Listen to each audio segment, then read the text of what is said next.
going on, Dr. Bastin? Welcome Welcome to the show. Welcome back. This is episode 2 of Under the Scope podcast. I know it's been like 3 weeks since I've uploaded, but people got to remember I'm a full-time student with a lot of responsibilities. So we'll make time. We'll make time for what we got. So today I have on Dr. Loyd Bastin. Got his Ph.D. in organic chemistry at the University of Washington, and is the Dean of Sciences, correct? Associate Dean. Associate Dean of Science. He's not quite there yet. Maybe he'll get there one day. We'll see. So, Dr. Bastin, we'll go ahead and we'll hop right into this. I think as one of your students, and a lot of students alike have been asking this, I've been wondering this for a while. And I kind of feel ashamed I haven't asked this yet, but when did you get your ear pierced? And when do you think I should be getting my ears pierced? Because I don't know if I would look good with that in, but I just wanted to hear your thoughts on that. I don't even remember. It's been so long since I got it pierced. I think it was in college. In college? Yeah. On a whim? On a whim? Yeah. No, I don't do very many things on a whim. I probably thought about it for a while. It was either end of college or beginning of grad school, something like that. It's funny. I talk about taking it out all the time because I kind of think it's might be outdated, but my wife likes it, so I keep it in. Really? I think it's iconic. Okay. They think that they know the ears pierced, and I think it's iconic. I got the pink hair, but we all got some funky stuff going on. All right, no, but seriously, let's go ahead and hop into this. So, when did you? So for people that don't know you, when you're an organic chemist, so when did you pursue? Like, when did you decide you wanted to pursue a profession in chemistry? So I decided that my junior year-ish. So I was initially a pre-pharmacy and pre-medicine student. And I spent my first 2 years sort of going through that curriculum, but I had to decide a major, right? So when I had to decide a major, I had really positive experiences in high school and college with chemistry and really negative experiences with biology. And those were essentially the two choices I was given. So I said, okay, I'm picking chemistry. And so that's how I became a chemistry major, but I never had the intent. I didn't even know what a chemist did, to be fair. As I moved into my junior and senior year, I started tutoring. And I really enjoyed that. And I got involved in summer research. And I loved doing research, and they sparked an interest both in teaching and in doing research. And so at that point, I sort of started thinking about other careers. I really was not enjoying being a pharmacy technician, which I had done for many years, probably 5 or 6 years. I did not enjoy my shadowing experience of a doctor. And so all of those sort of things combined led me to sort of start talking to my research advisor about careers in chemistry and what that would look like. And she recommended that I go to grad school. And so that's how I ended up going down this path. That's awesome. So I guess that's when you kind of learned about organic chemistry, right? So like when did you decide, okay, I want to do organic chemistry as opposed to the other disciplines? So again, I was sort of forced to make a decision. When you're applying to graduate school, you sort of have to pick, you have to tell them what kind of chemistry you're interested in. Sometimes that matters more than others, but I had a great experience with organic. I really liked organic. I liked organic from the beginning, even though it was hard. It was the thing that sort of made sense to me. I liked trying to explain how things work. Being somebody who was interested in biological molecules and systems and pharmaceuticals, I think that sort of is why organic resonated with me. So I chose organic as my specialty as I was applying to grad school. Awesome. So tell us a little bit. So, I obviously, like, I know a lot about organic, but for people that don't really know, what is organic chemistry? What's green chemistry? And why do you think it's important for people to like know these things? So organic chemistry is sort of the study of carbon-based molecules in a very, very broad sense, right? And I think organic chemistry is important because most of the molecules on this planet, or most of the systems on this planet, work through a series of organic molecules, right? So you're transforming organic molecules from one molecule into another molecule. We use them as pharmaceuticals. We use them in materials. So almost everything we own has organic molecules in them. So if you sort of want to understand how biological molecules and systems work on the molecular level, if you want to understand how materials in general sort of, trying to think of some examples of good materials. There are a lot of organic materials out there like clothing, and is one good example. Wood, right, is another organic material. All of those are made up of organic molecules, including pharmaceuticals, right? So all small molecule pharmaceuticals are small organic molecules that have some interaction with cells and proteins and enzymes in the body. And even enzymes and proteins are organic molecules. So in my mind, everything is sort of made up of organic molecules, and we're interested in sort of understanding nature. We're interested in manipulating those natural processes.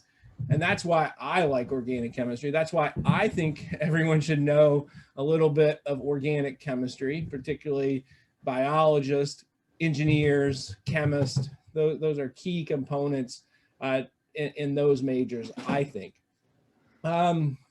Green chemistry, I think, is extremely important for creating an environmentally sustainable economy, right? So and preserving the future of our planet. So I think if we want to thrive in the future and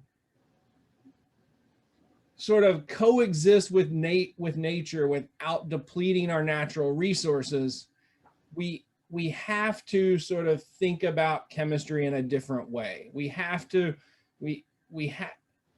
And let me go back. So chemistry is also at the heart of a lot of our technology advancement, right? It's not at the heart of electronics, but it's at the heart of everything else, right? All of the products that we use, all of those sort of things are all chemistry based. And we need sort of a different way of thinking about those technologies and the chemical processes so that we can learn how to do those things in an environmentally friendly way. And that's what green chemistry is. Green chemistry is essentially a set of 12 principles defined by Paul Anastas and John Warner about 25 years ago. And it essentially just says we need to do chemistry in an environmentally friendly way, and then lays out the ways that you can think about it, right? So some examples: use less hazardous chemicals, right? Produce less waste. All of the pollution in this world is due to waste, right? Waste that is produced after a chemical reaction. If we could eliminate the generation of that waste, we could eliminate pollution. Energy efficiency, right, is another one of the 12 principles. If we could reduce the energy, if we could increase the energy efficiency of chemical reactions and chemical processes, then we would use less fossil fuels to generate that energy, and we could figure out other ways to use those sort of natural resources that are depleting much faster than they can regenerate. So that's sort of why I think that's important, and why I think both of those are important, and I think they go hand in hand, organic and green chemistry. Yeah, so I think what I'll do is at the end of the description of the video, I can attach the 12 principles of green chemistry and green chemistry metrics for anyone that's interested to take a look at exactly what we're talking about. You can go ahead and read that. But basically, like you said, it's just sustainability, and it's a way of analyzing how we do things in chemistry, right? A lot of people get carried away with, carrying out their reactions. They don't think about, we have a solvent that we're going to use. Okay, how much solvent are we going to put into this reaction? It's like, well, what if we could cut down on that? Like, do we really need this much solvent? Like, that's just an example. It's just a way of analyzing reactions. So yeah, I'll include that paper if anyone's interested to take a look at that. Okay, so next part. So I talk to a lot of like, non-chemistry majors. I talk to a lot of nursing majors. By and large, they hear organic chemistry and they want to go to the deepest hole possible, and they just don't want to. They don't want to go anywhere near it, right? Yeah. Do you think that there's a deeper problem here with chemistry in general, or why do you think that when people hear chemistry, they turn away from it? Or like, what do you think some of the biggest misconceptions about it are? So I think the misconceptions of organic and chemistry in general are a little different, although there's certainly some relations there. I think people think of chemistry in general as being about math. And I think that math scares a lot of people away from chemistry and physics, and probably engineering as well, right? So, and I think that chemistry really is about understanding and not about applying mathematics, but I don't think it's taught that way. And I certainly don't think it's taught that way in high school, where in high school, it is largely about learning facts, right? Learning rules and learning how to manipulate mathematical equations or doing algebra. And really, chemistry should be more about understanding those processes and not being able to just do the math. And I think some of that shows up in organic as well, but organic, I think people think of organic as being really abstract, and they don't, and it's hard to imagine sort of what you're going to do. And rather than sort of focusing on that understanding of chemistry and what's happening, they focus on memorizing facts and memorizing reactions and memorizing all these sort of things that we teach in organic chemistry. And I think there's no way around, there is some amount of memorization. I think that's true in any discipline to some extent. You sort of have to know a certain set of information, but you don't have to memorize every single thing. And I think that didn't used to be true in organic chemistry. I think organic chemistry used to be memorized. So we're still battling how organic chemistry was taught 20, 30 years ago versus I think how it's taught now. I certainly think that the way Dr. Bastin and I teach organic is different than the way a lot of people teach organic. And we definitely try to focus on understanding organic. And I do think that the students who go through 2 semesters of organic with Dr. Bastin and I, by the end, they grow to appreciate and like organic. Obviously, not everyone. Organic's not for everyone. But I think a fair number of students sort of say, I get told all the time, oh, that was easier and better than I thought it was going to be based upon what I was told, right? And I think Dr. Bott probably hears the same thing. But organic's so different than other types of chemistry. It's not like general chemistry. It's not like physical chemistry. It's not like analytical chemistry. It's not based in math in the same way.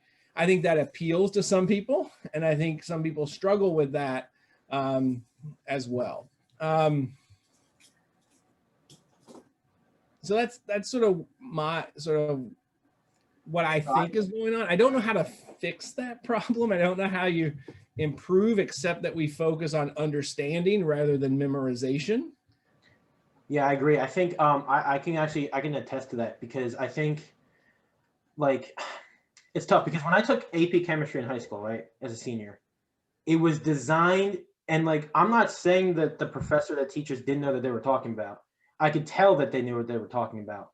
But I don't know if this is a Department of Education thing where it's like they have to teach these things this way for the AP test.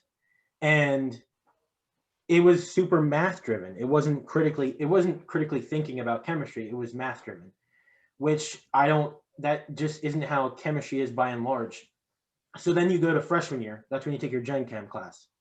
Still math driven. And I don't know if that's a Department of Education thing, but that's just how it's designed.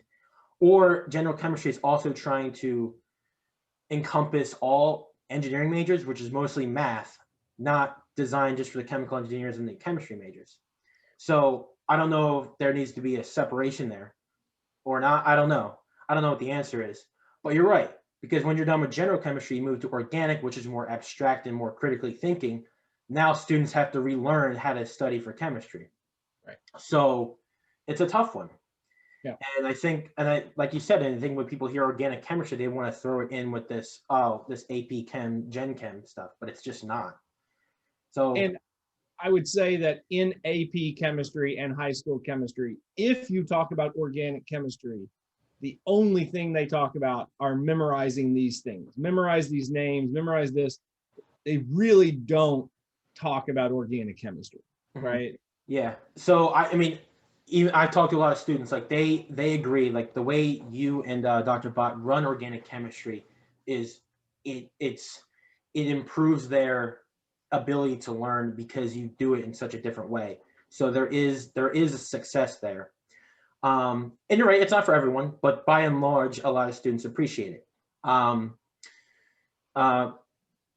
you're right, in organic chemistry, if people try to memorize every single mechanism, they're going to drive themselves insane, and they cannot do that. You can't memorize every mechanism. It's just plain and simple. You can't do it. Right. But you can learn how different mechanisms behave. You can learn, what exactly is happening, and you can apply that to different mechanisms. So that's the technique, I think, that people got to learn. But, I don't know. We'll see. It's hard. I mean, it's hard to change your mindset to sort of not try to remember a lot of facts, but to really try to understand that. It's a difficult sort of step in the learning process, and it really starts with organic. Yep. Really starts with a lot of sophomore level classes, but in the chemistry curriculum, that happens to be organic. Yeah, that's where you kind of cut. It's kind of where you kind of have like the cut. You cut the baggage. You know who's really up for this. They got to think critically, I think. Yeah. All right. So moving on real quick. So I know you to be really a teacher first and foremost, right? You are very passionate about teaching and sharing your experiences with our students and teaching people about chemistry. What do you think some of the biggest misconceptions about you are as a professor and as an advisor? Mm-hmm. Do you mean research advisor? Research advisor, professor. Yeah. I don't know that I don't think there are very many misconceptions about me as a research advisor. I think people, by the time they decide to do research with me, they sort of know my personality. They've gotten to know me a little bit more. So I don't feel like there's that many misconceptions there. I think as a professor, I think the misconceptions are that my courses are really, really difficult. And that may be true, but Dr. Bott and I talk all the time. We compare and we co-teach organic in the summer. You were in that class, and Dr. Bott and I give roughly the same distribution of grades, right? And I think, but the sort of people think that I am much harder for whatever reason.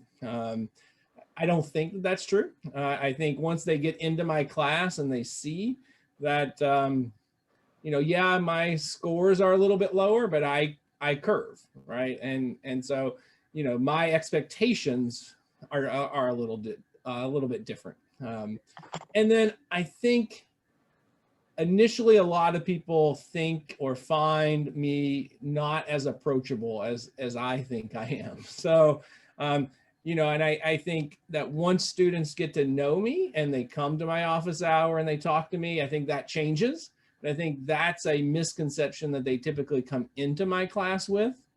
I don't think they usually leave my class with that opinion, but I think they come into the class thinking that. Yeah, I think I agree with what you're saying too as well. I think, but again, that can be applied to a lot of teachers. I think it's like, at some point the students have to give in a little bit and give that first step into like, you know, just approaching your professor and, hey, I need help. I think that's it by and large, not just you. But I just hope that people can watch this podcast and be like, okay, he seems a lot more approachable now. Now I'm not thinking this, but like I'm just trying to put that out there, right? That'd be So, great. yeah. So let's move on a little bit. We talk a lot about research, right? You are you and Dr. Corbo are the heads of the SURCA program, the Summer Undergraduate Research and Creative Studies or Creative Activities. I'm sorry. So why do you think it's important for students to get involved in research? Not particularly in chemistry, just by and large. So one, as I mentioned earlier, it can change your career perspectives and plans, right? There are a lot of students who come to college with a very focused path, right? And I was one of those students, and I think the more you can do to broaden your perspective and see what other options are out there, the better. And I think getting involved in research does that. It sort of shows you there are other pathways, this is particularly true in science, but I think it's true in other disciplines as well. It just broadens your understanding of what happens in your discipline, right? Even thinking about a political science major who might have come with the idea of getting into politics or going to law school, right? Doing research in political science sort of opens up and shows you there are other things that you can do with a political science degree. There are all these opportunities. And I think that's one of the biggest things. I think it gives you an opportunity to work most of the time one-on-one with a faculty member. At most, it's 1-on-2 or 3, right? And you get that opportunity to really get to know the faculty mentor. The faculty mentor really gets to know you. And so it helps a faculty member write much better letters of recommendation, right? They know you on a different level. And I also think you know them on a different level, and you're much more comfortable talking to them about things that you might not normally talk to someone about. It also gives you a person that you can talk to about graduate school or the job market or whatever in sort of a different context. The other thing that I really like about the SURCA program and just research in general is you get a chance to present your research both on and off campus. And there's a lot of value to learning how to explain your research to different audiences. Somebody who has no idea what you're talking about, somebody who might be an expert in your field, right? But no one's more of an expert on your project than you, right? So that's a really sort of cool thing and a really different vibe, right? When you're talking to President Woolman or a faculty member about your research, and they look at you as sort of an expert, right?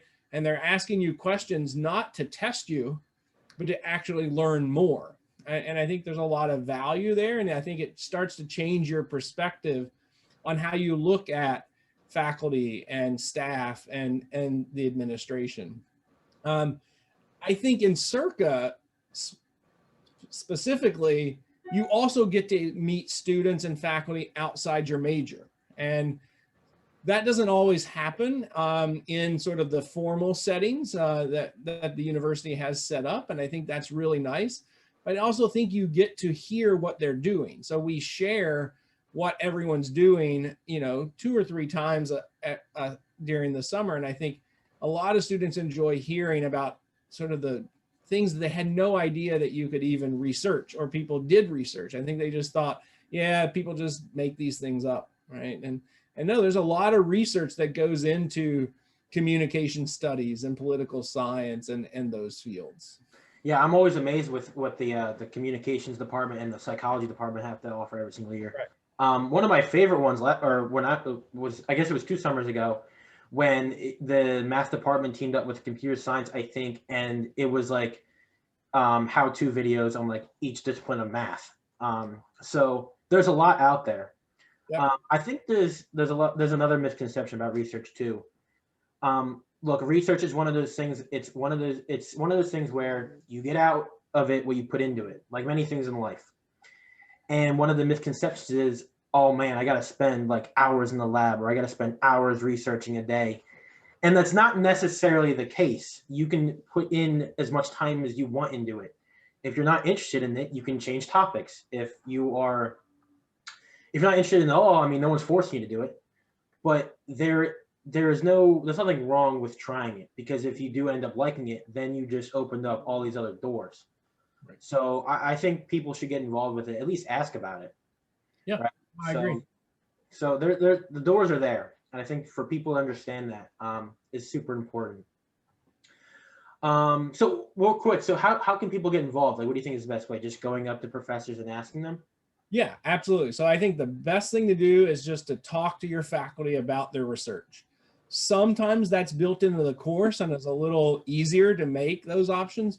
But I guarantee you, if you ask a faculty about their research, they're going to light up and talk to you for as long as you have to talk to them. Faculty love talking about their research. They sort of love sharing that research. And so just talk to them, right? Just find out what they're doing. Go to their office hours and just ask about their research. You don't have to ask about class when you go to a faculty member's office hours. You can talk to them about anything you want. And just let them know that you're interested, right? I mean, even if you just send an email and say, I'm really interested in getting involved in research. Can we talk about what you do? We love talking to students and sort of sharing that. And certainly most faculty love working with students. And that's very true of all the SURCA faculty, and that group of faculty grows every year. And in science, we have an expectation that faculty will work with students. I think engineering probably has a similar expectation. That differs a little bit by other departments, but I think it's becoming more and more true that there's just an expectation.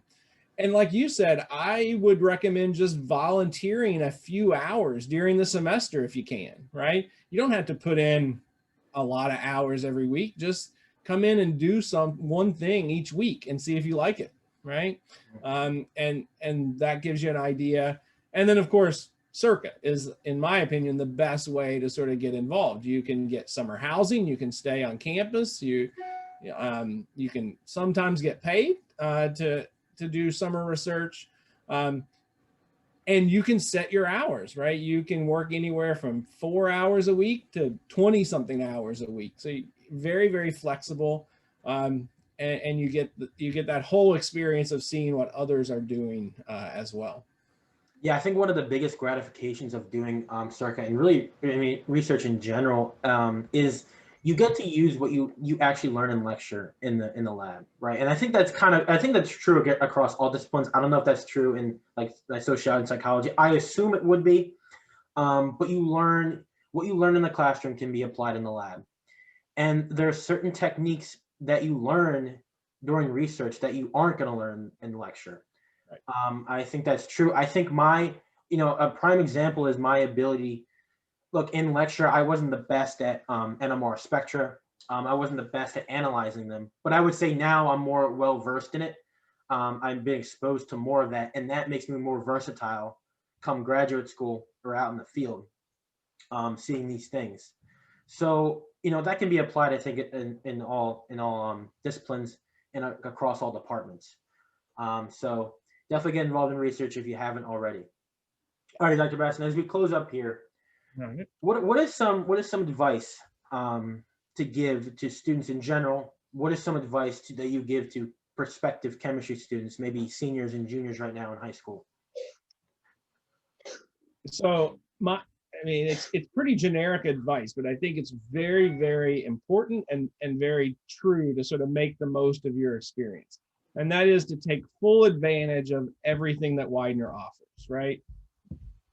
Your classes, your faculty, research, clubs, everything, right? All of that stuff. The more you get involved, the more fun the 4 years at Widener are going to be. And I think that that's really, really important. And all of it will fall into place, right? And so that's my sort of generic big advice, is just be involved. Find what's interesting to you and follow that path. I already said this once, but I would tell everyone, talk to your faculty members, right? Go to their office hours, even if you don't have a question. Just go to their office hours and talk to them. Have informal conversations. Faculty love talking to their students. That was true when we were on campus, and that's certainly true in this remote environment where everyone's sort of looking for one-on-one interactions and not sitting in their Zoom office with no one showing up, right? So talk to the faculty and ask them for help, but also just talk to them, right? And that's my biggest advice, I think. For prospective students, I think I would tell, I think I say the same thing. Find what's interesting to you and follow that path, and explore as many things as you can to sort of see what really sparks your interest and gets you excited. Yeah, I agree with that completely. I think especially in an online format, it is super easy to get complacent about your coursework. But we got to be strong. I give the professors credit too, because a lot of students, they'll sit in the Zoom classes with their cameras off and they don't want to interact, and the professors are pulling teeth to get students to engage. And I feel for them. And it's professors are humans too. They want interactions from students. And so students need to take that step a little bit. They got to give a little bit. They gotta assist the professors a little bit. So, I think that's great advice. And I think that, it applies everywhere, give a little bit. I guess last question is, are you a runner? Or are you a biker? I am a runner. Runner? Okay. I see the bike in the background. I just brought my bike down here to Chester. I need to get start cycling. So that bike hasn't been used in way too long. I did set up an internal bike here so I could try to bike a little bit while I'm working, which is difficult as a runner. You can't really work and run at the same time. But so I did set up an electric bike here that I've been using a little bit more. And are you a Dawkins fan? Brian Dawkins? I am, yeah. Yeah. That's my prized possession. That's a signed Dawkins jersey. Oh, no way. Where'd you get that? Actually, where'd you Yeah, I went to a signing out in Havertown at Carl's Cards and got that jersey signed. Oh, dude, that's sick. That's so cool. But yeah. All right, Dr. Bastin, I want to thank you again for joining us, giving some of your time to just share your thoughts. I know I appreciate it. I think other students are too. Good. Thank you. I enjoyed it. So hopefully we do this again. We'll see. But for now, I'm going to close this out. And so thank you, everyone, for joining. And it's been Under the Scope. Unless I stuck by you, you're a sunflower. I think your love will be too much, or you'll be left in the dark.